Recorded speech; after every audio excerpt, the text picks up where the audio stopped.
आओ सुनते हैं गाड़ गदिनों के सुरीले गीत। आओ सुनते हैं गाड़ गदिनों के सुरीले गीत।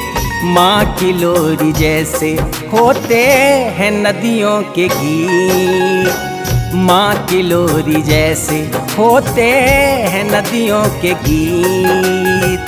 आओ सुनते हैं गाड़।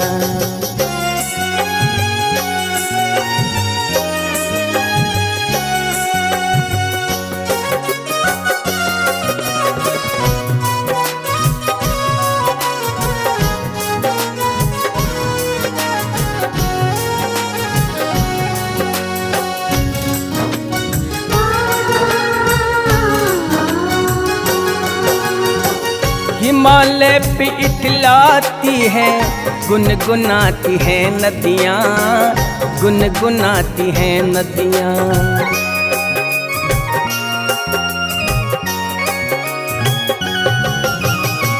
हिमालय पे इठलाती है गुनगुनाती है नदियाँ, गुनगुनाती है नदियाँ। मगर मैदानों में गीत क्यों नहीं गाती नदियाँ। मगर मैदानों में गीत क्यों नहीं गाती नदियाँ।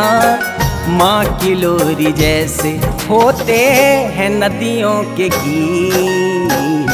आओ सुनते हैं गाड़ गदिनों के सुरीले गीत। आओ सुनते हैं गाड़।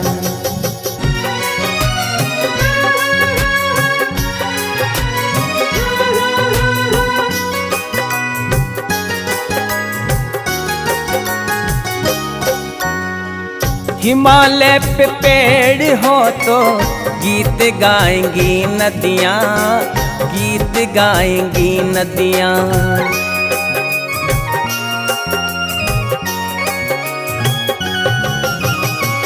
हिमालय पे पेड़ हो तो गीत गाएंगी नदियाँ, गीत गाएंगी नदियाँ। पेड़ों पे चिड़िया है तो गीत गाएंगी नदियाँ। पेड़ों पे चिड़िया है तो गीत गाएंगी नदियाँ। माँ की लोरी जैसे होते हैं नदियों के गीत।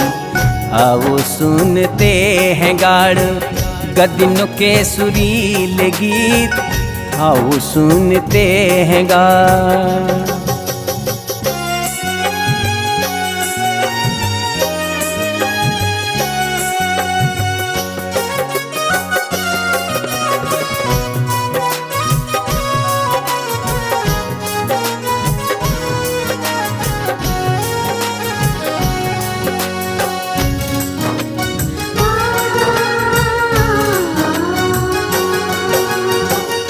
खुद को बना लो हिमालय और ऊंची पहाड़ियाँ, और ऊंची पहाड़ियाँ।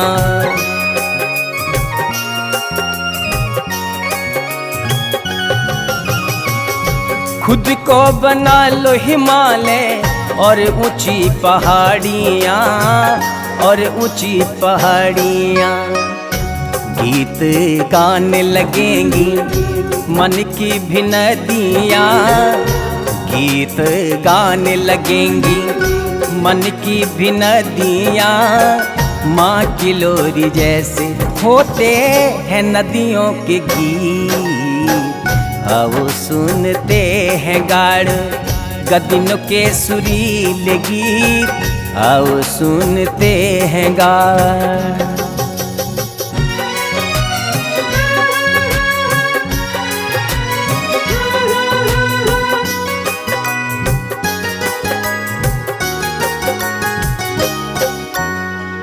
हरे हैं पहाड़ तो गीत गाएंगी नदियाँ, गीत गाएंगी नदियाँ।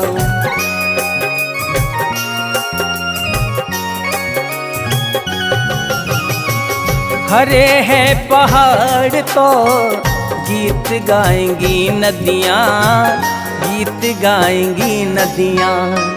जो काटोगे पेड़ खामोश हो जाएंगी नदियाँ, जो काटोगे पेड़ खामोश हो जाएंगी नदियाँ।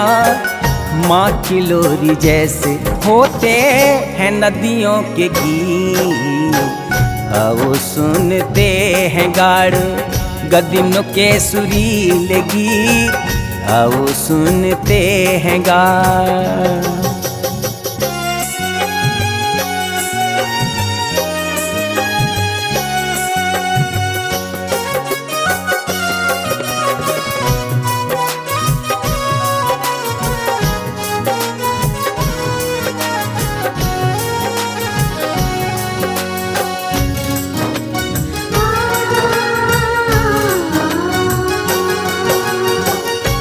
जंगल बचेंगे तो गीत गाएंगी नदियाँ, गाएंगी नदियाँ।